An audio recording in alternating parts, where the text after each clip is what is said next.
वज्रसेन, तुम बार बार हमें गुरुदेव कहकर पुकार रहे हो। अब तो हमें तुम्हें अपना शिष्य बनाना ही होगा। मैं धन्य हुआ गुरुदेव, मेरा जीवन धन्य हो गया।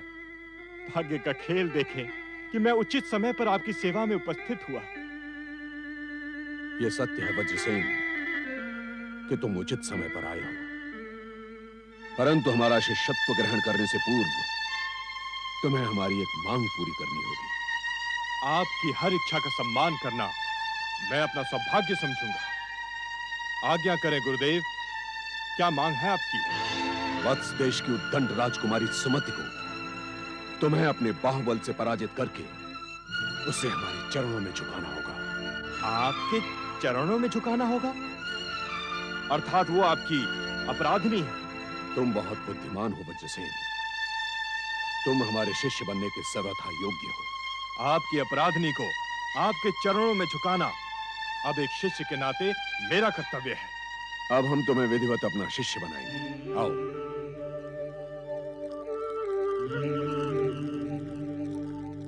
भगवान शिव के समक्ष हाथ जोड़कर बैठ जाओ और हमारे शब्दों को दोहराकर प्रतिज्ञा करो। मैं दशार्ण देश का युवराज वज्रसेन। मैं दशार्ण देश का युवराज वज्रसेन। मैं भगवान शिव की शपथ लेकर प्रतिज्ञा करता हूं कि निष्कपट होकर विनम्र और सरल भाव से गुरु धूर्जटि का शिष्यत्व स्वीकार करता हूं।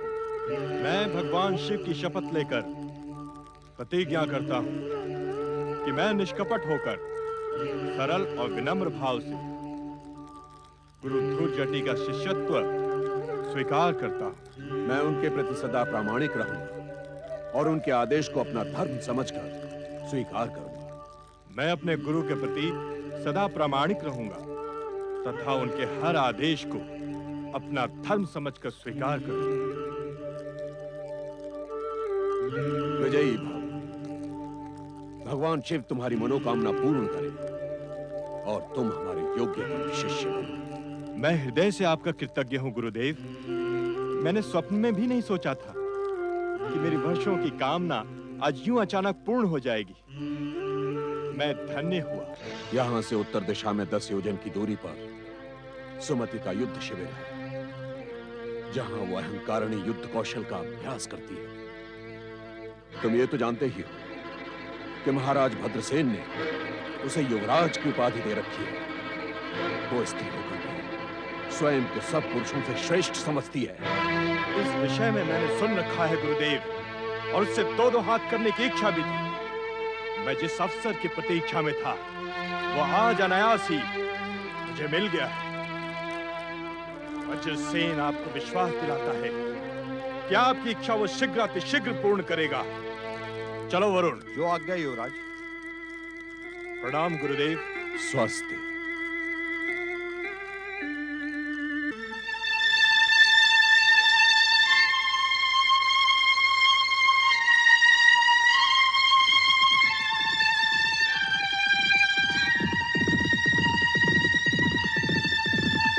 मुझे विश्वास है कि अब मेरा प्रतिशोध अवश्य पूर्ण होगा। ओम नमः शिवाय। ओम नमः शिवाय। ओम नमः शिवाय। ओम नमः शिवाय। ओम नमः शिवाय। ओम नमः शिवाय।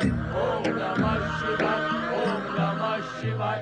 ओम नमः शिवाय। ओम नमः शिवाय। पति परमेश्वराय नमो नमः। आज पति परमेश्वर अत्यंत प्रसन्न दिखाई दे रहे हैं। कोई विशेष बात? देवी, आज समाधि से जागते ही तुम हमें प्रसन्न वदन दिखाई दी। अन्यथा सदा ही तुम हमारे सामने गंभीर और चिंतित दिखाई देती हो। मेरा सौभाग्य है कि आज आपकी कृपा दृष्टि मुझ पर पड़ी। प्रसन्नता के इस अवसर पर क्या मेरी इच्छा पूर्ण करेंगे स्वामी? अवश्य पूर्ण करेंगे। यदि हमें तुम्हारी इच्छा में हमारी इच्छा का प्रतिबिंब दिखाई देगा। आपकी इच्छा भला मैं कैसे जान पाऊंगी स्वामी? तो फिर हमसे क्यों आशा करती हो कि हम तुम्हारी इच्छा समझ जाएं? आप अंतर्यामी हैं, कण कण का हाल जानते हैं। मेरी छोटी सी इच्छा को जान लेना भला आपके लिए कौन सी बड़ी बात है? हम तुम्हारी इच्छा जान चुके हैं देवी। अब हमसे पूछो, हमारी इच्छा क्या है? आप विनोद क्यों कर रहे हैं स्वामी? बताएं, मेरी इच्छा पूर्ण करेंगे या नहीं? क्या तुम्हें हम पर विश्वास ही नहीं है? संसार में जो आप पर विश्वास नहीं करता, वो अपने पर से भी विश्वास खो बैठता है स्वामी। फिर मैं तो आपके चरणों की दासी हूँ। तुम्हारी इच्छा ने हमारी इच्छा को भी नवजीवन दे दिया। अब हम दोनों की इच्छा एक हो चुकी है। अर्थात अब आप मेरे साथ गगन विहार करने के लिए स्वीकृति देते हैं? क्यों नहीं? माता, आप मुझसे कुछ कहना चाहती हैं? नहीं नहीं नंदी, मैं स्वामी से कुछ निवेदन करना चाहती हूँ। अब और क्या निवेदन करना शेष रह गया है देवी? स्वामी, जब जब हम कैलाश से प्रस्थान करते हैं, नंदी और शिवगण हमारे लौटने की चिंता में दुखी हो जाते हैं। हमें इन्हें बताकर जाना होगा कि हम कब तक लौट कर आएंगे। इनकी चिंता न करो देवी, ये हमारी चिंता करें, इससे पहले ही हम लौट आएंगे। प्रस्थान करते हैं। सेनापति वरुचि, सैनिक के मस्तक पर स्थित कद्दू को अपना लक्ष्य बनाकर बाण चलाओ। जो आज्ञा युवराज। वेद दो कद्दू को।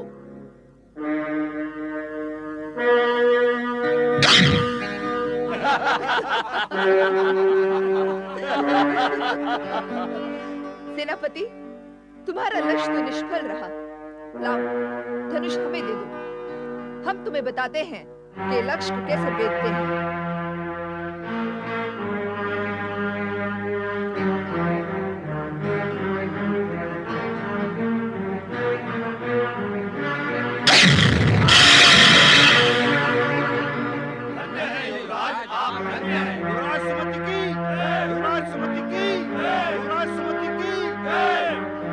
सैनिक, दो तलवारें प्रस्तुत करो। जो आज्ञा।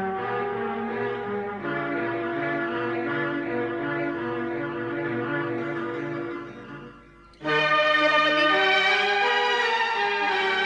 अब हम तलवार से युद्धाभ्यास करेंगे।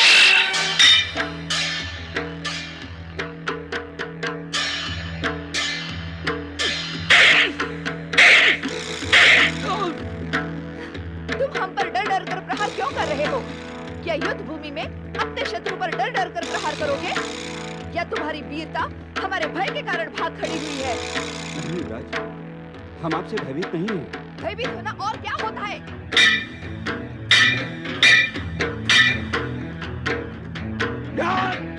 देख क्या रहे हो? प्रहार करो, समझ लो कि हम तुम्हारे शत्रु हैं।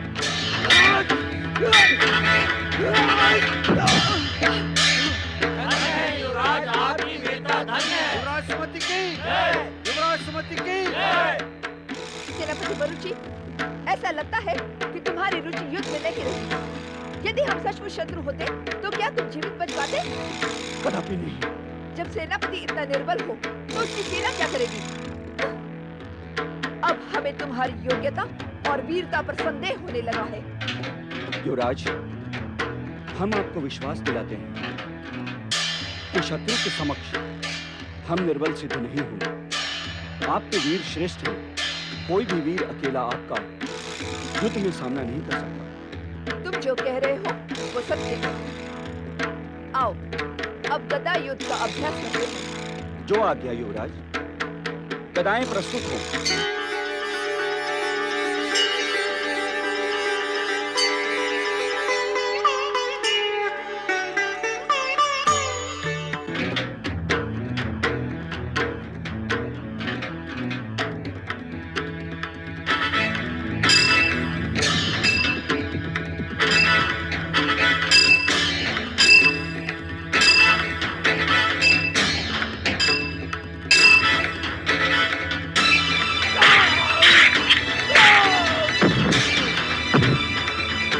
सेनापति, तुम दूसरी बार हमारे सामने शस्त्र विहीन हुए हो। ऐसे ही शत्रु से लड़ोगे तो क्या अपने प्राण बचा पाओगे?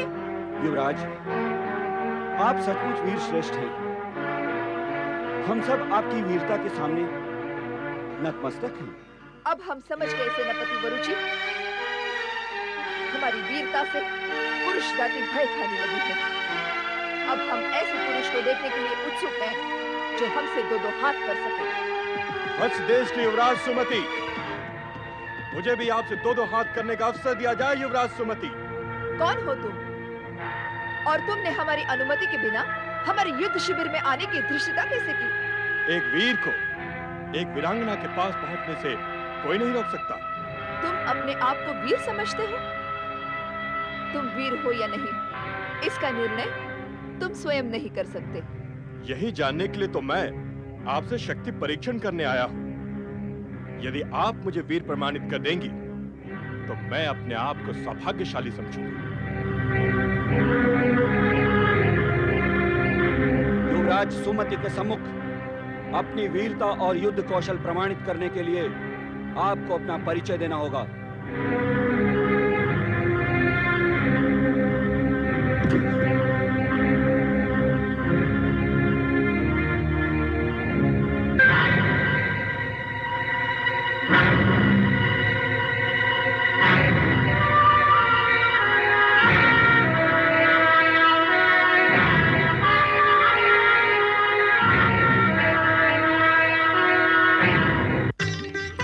आप उधर क्या देख रहे हैं स्वामी?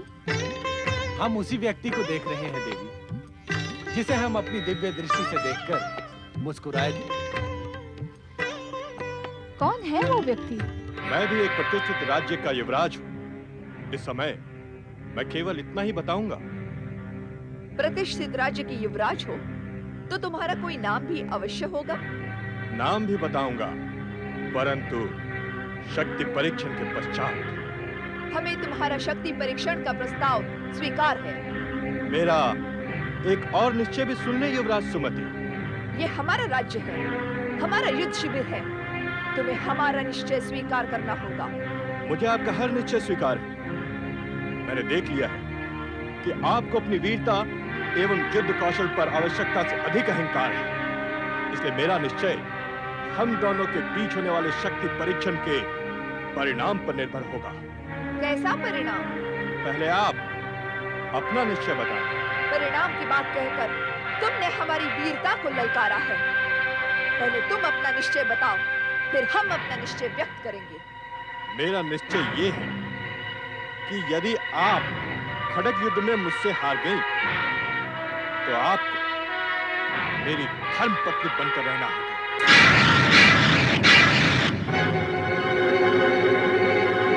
सदा सदा के लिए मेरी आज्ञा का पालन करना होगा। कदापि नहीं।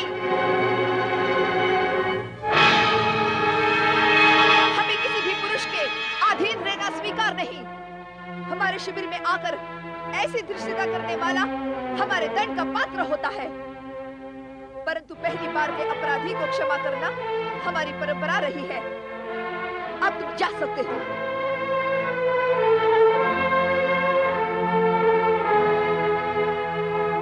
युवराज सुमति,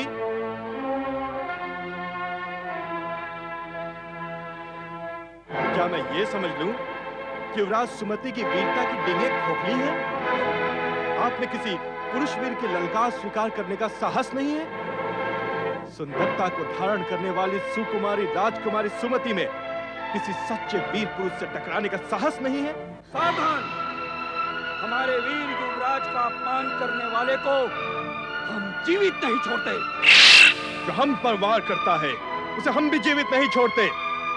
यदि साहस है तो वार करो और परिणाम देखो।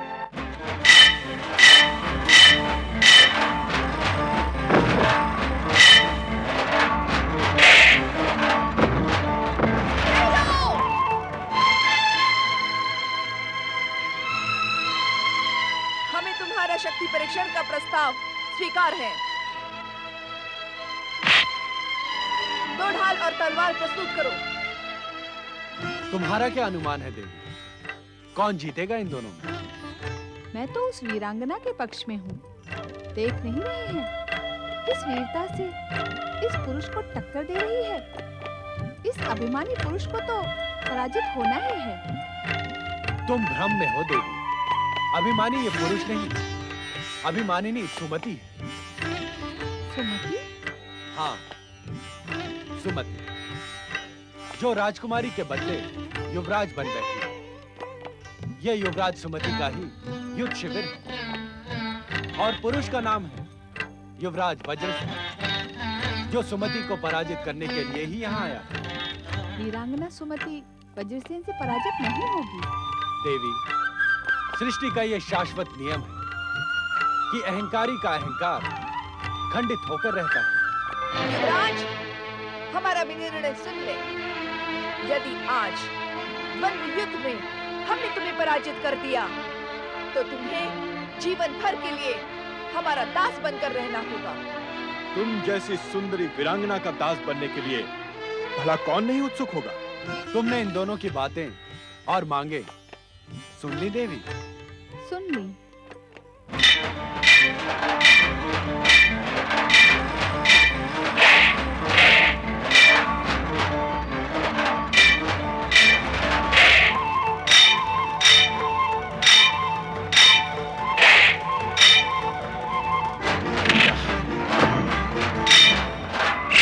नहीं वरुण दत्त, नहीं, इसकी आवश्यकता नहीं है। देखिए, वीरांगना सुमति वज्रसेन पर भारी पड़ रही है। वज्रसेन को जीवन भर के लिए सुमति का दास बनकर रहना होगा। अभी उन दोनों का द्वंद्व युद्ध समाप्त कहाँ हुआ है? देखती जाओ आगे क्या होता है।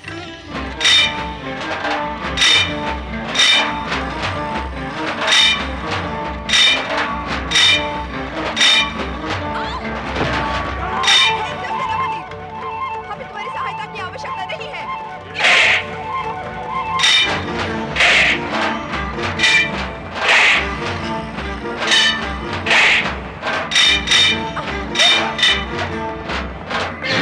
युवराज सुमति पराजित हो गई। बहुत अच्छे, मान गया कि तुम वीरांगना हो, परंतु मेरे निश्चय के अनुसार तुम मेरी धर्मपत्नी बनने के लिए विवश हो। यदि प्राणों की रक्षा के इच्छुक हो तो चलो मेरे साथ। नहीं, मार दो मुझे। किसी पुरुष से अपमानित और पराजित होकर मैं जीवित नहीं रहूंगी। एक निहत्थी अबला नारी को मारकर मैं अपनी वीरता को कलंकित नहीं करूंगा। यदि अपने वचन का पालन करना उचित समझती हो तो चलो मेरे साथ। नहीं, हम आपको इसके साथ नहीं जाने देंगे युवराज। हम अपने युवराज की रक्षा करना जानते हैं। सेनापति, राजकुमारी की रक्षा का दायित्व अब हमारा है। राजकुमारी को अपने वचन का पालन करना ही होगा।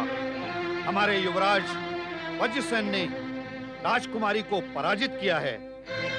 वज्रसेन, दशाण देश की राजकुमार वज्रसेन, अर्थात हमारे शत्रु। एक शत्रु को अपनी शत्रुता का परिचय युद्ध से पहले देना आवश्यक होता है। वज्रसेन, तुमने अपने आप को छुपाकर मुझसे छल किया है। अब तो युद्ध समाप्त हो गया और तुम मेरी शत्रु भी नहीं रही। क्या हमारी होने वाली धर्मपत्नी भी हमारी शत्रु रह सकती है राजकुमारी सुमति? इसलिए अपने निश्चय के अनुसार अपनी पराजय स्वीकार कर लो और चलो मेरे साथ। निश्चय के परिणाम के अनुसार आपकी भलाई इसी में है राजकुमारी, कि आप चुपचाप अश्व पर बैठकर हमारे साथ चली चलें।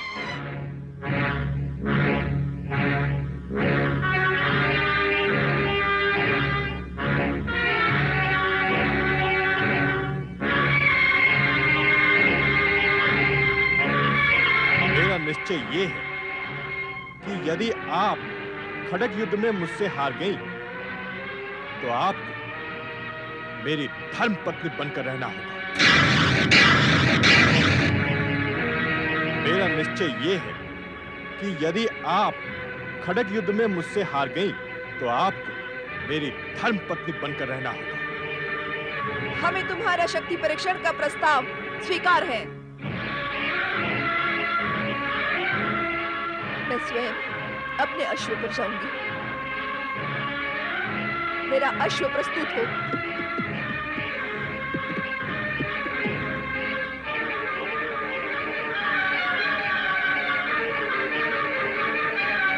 सेनापति, पिताश्री से कहिए मैं अपने सम्मान की रक्षा नहीं कर पाई।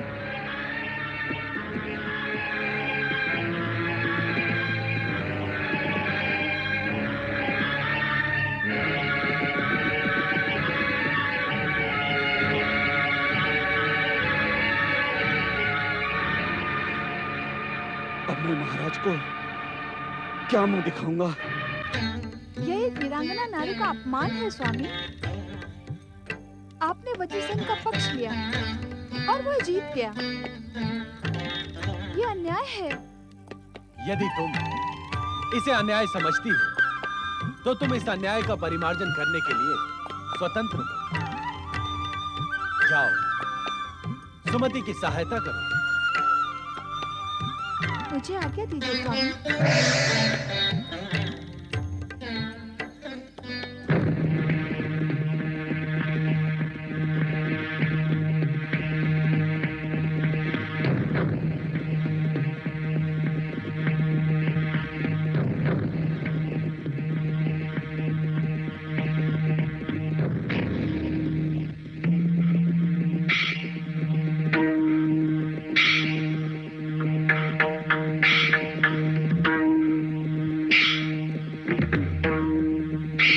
सेनापति वरुण, क्या आज्ञा युवराज? अपनी होने वाली धर्मपत्नी को हम अकेले ही ले जाएंगे। तुम लोग जा सकते हो। किंतु युवराज, अपमानित और पराजित वीरांगना को और लज्जित करना उचित नहीं समझते। जो आज्ञा युवराज, परंतु आपको बहुत सावधान रहना होगा। तुम हमारी चिंता न करो, जाओ। चलो साथियों, आओ।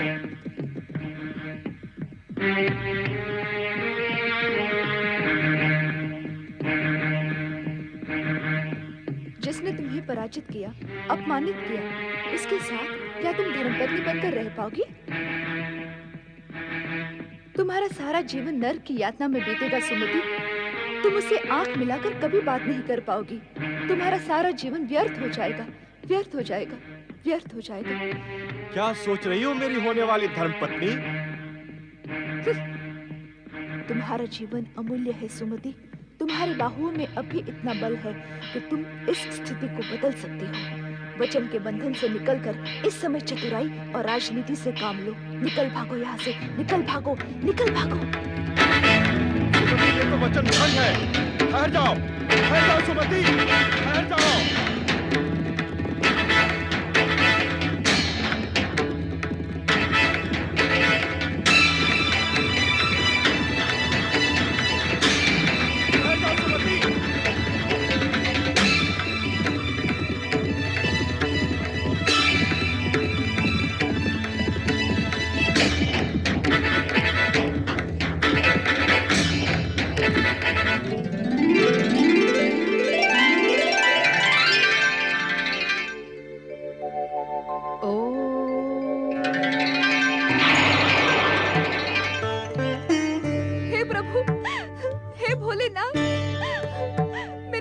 रक्षा करो हे शिव शंकर।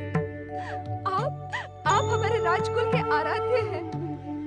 मैं वज्रसेन से शक्ति परीक्षण में हारने के कारण संकट में पड़ गई हूँ। मेरी रक्षा करो, आप सर्वशक्तिशाली हैं। मेरी रक्षा करो भोलेनाथ, मेरी रक्षा करो। ओम नमः शिवाय। मेरी रक्षा करो। पुत्री, क्या तुम किसी संकट में पड़ गई हो? हाँ, परंतु आप कौन हैं?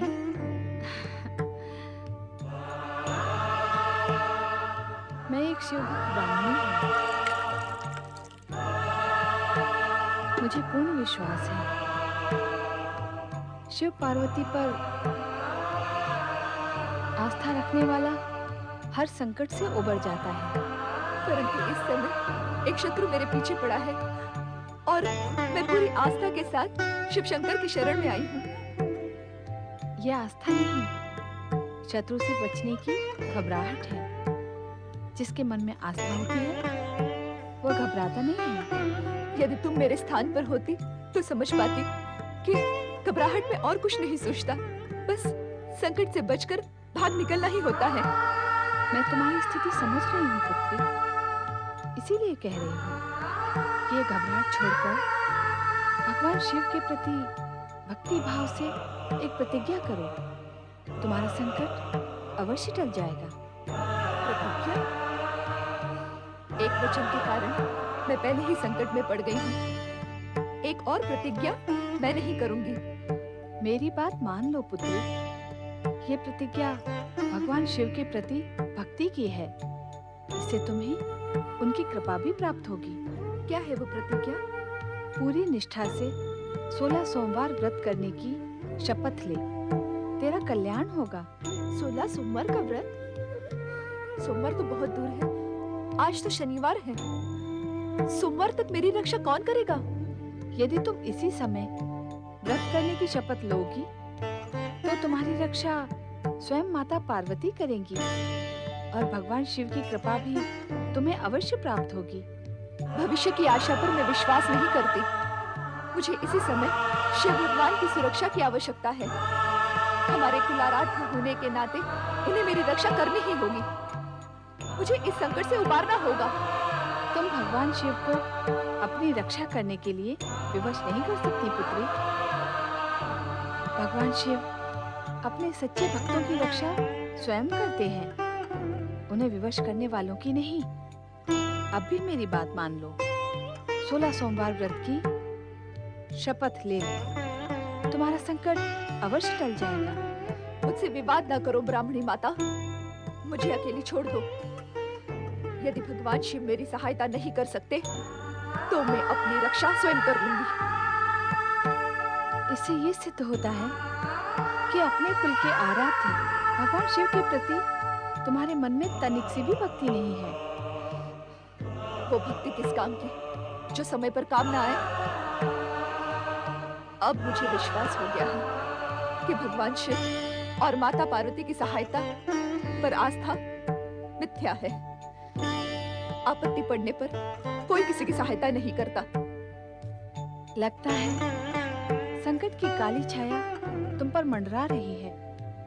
तुम्हारी बुद्धि कुंठित हो गई है। श्रद्धा, भक्ति और आस्था पर से तुम्हारा विश्वास उठ गया है पुत्री। अब तो इच्छा होते हुए भी तुम्हारी सहायता कोई नहीं कर सकता। भगवान शिव तुम्हारा कल्याण करें। ओम नमः शिवाय, ओम नमः शिवाय, ओम नमः शिवाय, ओम नमः शिवाय, ओम नमः शिवाय, ओम नमः शिवाय, ओम नमः शिवाय, ओम नमः शिवाय।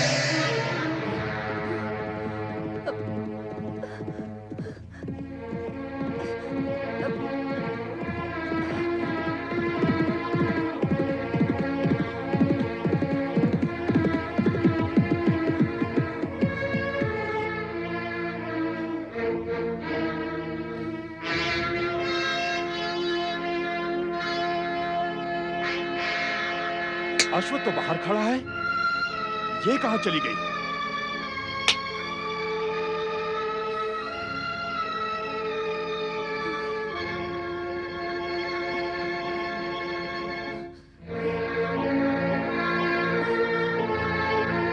मुझसे भागने की चेष्टा व्यर्थ है सुमति।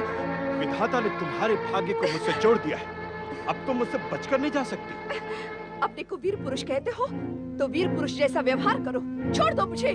तुमने वचन भंग किया, मेरे साथ विश्वासघात किया, परंतु मैं अपने वचन पर अटल हूं। मैं तुम्हें अपनी धर्मपत्नी बनाकर रहूंगा। अब तुम मेरा साथ नहीं छोड़ सकती। चलो मेरे साथ, चलो।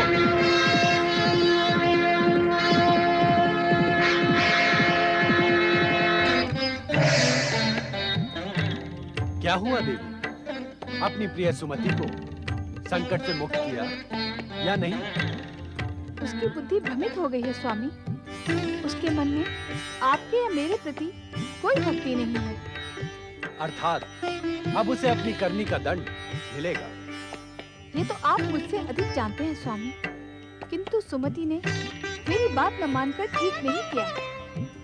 हमने तुमसे पहले ही कहा था कि अहंकारी का अहंकार खंडित होकर रहता है। यही सृष्टि का अटल नियम है। अब चलो कैलाश, नंदी और शिवगण व्यग्र हो रहे होंगे।